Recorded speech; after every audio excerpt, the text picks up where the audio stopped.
Why hello there internet, it's Katie and I'm back again with a brand new video. I know it's been a little while. As you guys are watching this video, I am probably going to be 30,000 feet up in the air on my way to Vegas. I'm off to Vegas for my best friend Jillian's 21st birthday, so that should be quite an endeavor. We'll see if I ever make it back to good old New York City. This hairspray is goals, guys. It's texturizing hairspray from, I can never pronounce the name, O-U-A-I. Don't know. I'll save you guys the trouble of scrolling down to see if this video is sponsored. It is not sponsored. I just really love this stuff. I know people hate intros, as do I, so I'm going to keep this very short and concise. People ask me all the time, Katie, how do you come up with topics and ideas for your videos? And I always say this time and time again, my videos revolve around you guys. Whether you know it or not, whatever you guys are going through, the things that I hear, the comments you submit, inspires the videos that I make. I really care about you guys. We've been on this journey for 7 years, so whenever I make a video, it's for you guys. It's for me, but it's also for you guys. Today I was looking at my Ask box and I got quite a few negative comments, or maybe not negative in nature, but they kind of hurt me because the comments were all revolving around the idea of, Katie, is love, boys, sex, relationships, is that all that you talk about? Like, there are so many other things for you to talk about. Like, why is that all you ever make videos about? I'm unsubscribing, like, this is all you talk about, etc. That's all you guys see. You don't see the outpouring of comments and questions and pleas for help that I get on a daily basis in my email inbox, in my DMs on Instagram, DMs on Twitter, DMs, like, you know, messages everywhere. I see these things, guys. I read them. I spend my free time. You can ask any of my friends reading my comments and my messages from you guys. And I see the same question asked over and over and over again. And I think to myself, why don't I just make a video and, you know, make a lot of people's lives easier by telling you the things that you're too blind to see? Which, you know, that's what my friends do to me. When I'm being a downright just idiot, for lack of a better way to put it, and I'm just like thinking too much, I'm too in my head, my friends are the people that snap me out of it, that tell me, Katie, like, the answer is right in front of you, like, do this or don't do this, etc. And I want to be that friend for you guys. Like, I want to be that friend that tells you the things that you don't want to hear, you know, that tells you the things that are true even if they're not very pretty. The friend to you guys, the sister, the older sister you never had, X, Y, and Z. I want to be whatever you guys need me to be, because sometimes in this life we are too proud and we have too much, you know, anxiety to ask for help when we need it. And I want to be that person that you ask for help when you need it. And so that is why I make these videos, because whether we want to admit it or not, because yes, we are all independent, very strong people, and we want to be focused on, you know, things like politics and religion and, you know, inspiration and living a great life. But a lot of times these things called boys and girls and relationships and love and lust and all this stuff just gets in the way. The door won't open if there's something stuck in front of it, you know? Like, sometimes you're trying to open a door and there's just something in, you know, in front of it, like your pet or something, and you're just trying to open the door. You know, you can't open that darn door unless someone helps you get that thing out of the way. And that's what I'm here for. I'm here to get that thing out of the way for you so you guys can continue living a badass life. So now that the intro is donezo, I'm going to get into the video, which that kind of rhymed. That was pretty cool. I'm gonna take notes on that one, write that one down. Okay. Everyone that I've ever hooked up with or kissed or texted flirty messages to, have a seat, front row. We're about to expose you and me to the world. Okay, great. These are some subjects that not necessarily every single girl in the world or guy in the world would like to discuss because it's kind of embarrassing. Dilemma number one being, are they into me or am I wasting my time? Because it's like that constant push and pull, or push and no pull. It's like, are they into me or am I misreading this? Am I being stupid? Like, you know, do they actually care or do they just want sex? Or, you know, it's never a comfortable thing to like have a conversation with the person like, hey, you know, are you into me or not? You know, when I was writing my blog post, I was kind of thinking of the idea of Russian roulette. I'm gonna explain this wrong, but Russian roulette, you kind of like load a revolver, you put the gun up to your head, you spin the cylinder, and you sometimes, like, there's a chance that it's gonna go off and kill you, or it could just not go off and kill you and give you an insane adrenaline boost or something. Russian roulette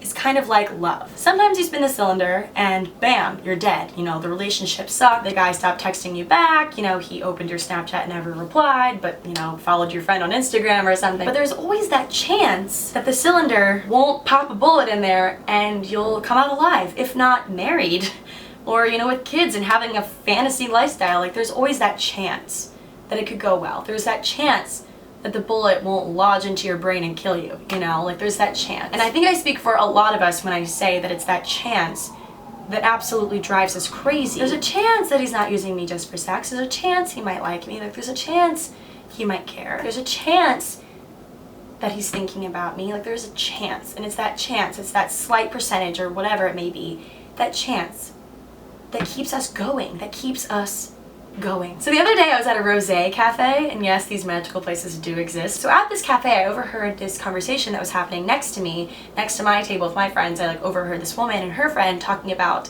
you know, the trials and tribulations of life and boys, which, because let's be real, whether you guys want to admit it or not, it's a hot topic of a lot of our lives. Like, we're constantly talking about this stuff with our friends, and like, if it's important to you, if it keeps you up at night, it's an important thing to talk about and it's valid.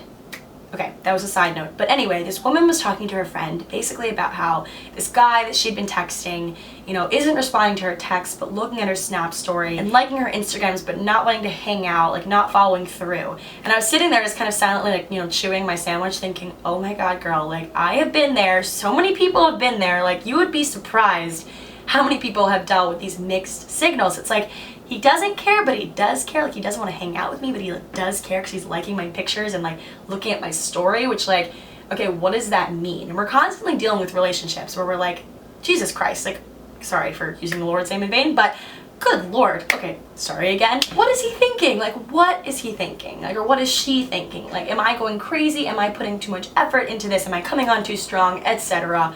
We're just constantly driving ourselves mad over these people. Just because I know the guy side of things, because I am a straight female and I've dealt with, you know, straight men before, because that's my preference. Nothing is scarier to a millennial boy than commitment, okay? Like, you might, you know, sleep over at his dorm, roll over one morning and look over and he has a picture of his mom on his bedside table, but that does not mean that he knows how to treat the girl that he's sleeping with. That doesn't mean he's gonna treat you better or the same that he treats his mom, okay? We don't live in a perfect world where people are open with other people about their feelings up front. When they start getting an inkling of being like, okay, I just want to use this girl for sex, or I just want sex out of this relationship, you know, instead of just saying that, guys are like, oh, like, let's Netflix and chill, you know, like, oh, Stacy, come over. Oh, hey, by the way, like, you can come over, but I just want sex out of this. Like, what if people were honest? You know, what if people just, like, said it, you know, front and center, like, okay, here's the deal, Stacy, like, this is what I want. I don't know why I'm going with Stacy for my go-to name, but like, you know, why aren't people more honest? Instead of common decency from guys, at least in my experience with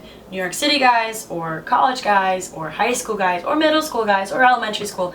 Actually, that's gross. I didn't think about boys really in elementary school, honestly. I was more invested in my gel pens. Instead of common decency that we deserve, we get the open without reply Snapchats, we get the late night hey texts that we say we're never gonna respond to, but we do, and we hate ourselves for it the next day. You know, we basically go, okay, it's up to you. You can play with my heart if you want. Like, here you go. I'll answer your texts. You know, I won't overthink this. I'll still sleep with you, you know. Like, we relinquish all of our upper hand. And it's hard not to. Like, it's hard to hold your ground and not feel the need to do it, because it's so easy to just compose a text and send it for the 80th time even though he hasn't responded once. It's like, it's easy to do those things when you care about someone, or you think you care about someone. You could be the smartest person in the entire world, get an A++ in like statistics or calculus or all those smart people things that I did really poorly in, but you could be stupid when it comes to giving in to mixed signals. For the most part, we want a fat novel, a juicy novel of a romance. You know, a big encyclopedia-sized romance. But oftentimes, all we get is just a handful of haikus scribbled on napkins, and we think that that is all we deserve. And even if we don't think we deserve that, we still accept it with open hands. A friend of mine once said, don't expect anything, and then life is good. Perhaps it is our expectations that destroy us the most. Here's the deal. If you have to question if you're wasting your time, you most likely are. If they want to be in your life, they will be. Plain and simple. Don't you dare give them the benefit of the doubt if they don't deserve it. Like, oh, they're probably busy. Oh, they probably saw it but forgot to respond, you know, but like it's happened a dozen times. You know, don't give them the benefit of the doubt just because you're a nice person and you want it to work. Because everyone wants something to work, but sometimes it just doesn't. It's like fitting a square into a circular peg hole. It like just doesn't work. At some point, you gotta stop repeating the same things, the same exact things over and over again that make you so upset. You gotta know when it's time to move on from someone. High school and, you know, college are the most scary and confusing parts of your life because you just don't know what the future holds, and it's terrifying. But these are the years that you're supposed to be selfish and you're supposed to decide for yourself what is a good thing and what is a bad thing, to get rid of the bad things and to, you know, embrace the good things in your life and run with those things. Don't feel as though you've wasted your time, because even things that don't work out, you know, it's either love or it's a lesson. I always say this. It might just be a lesson this time. Sometimes you give the wrong people the right parts of your heart. And that's that.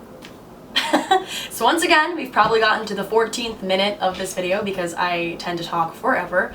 But that's it for this video, guys. I hope you all enjoyed. Please let me know what you guys thought of this video in the comment section below. As usual, my blog will also be in the description box if you guys aren't sick of me yet. And that's it for this video. So I'll talk to you guys all in the next one.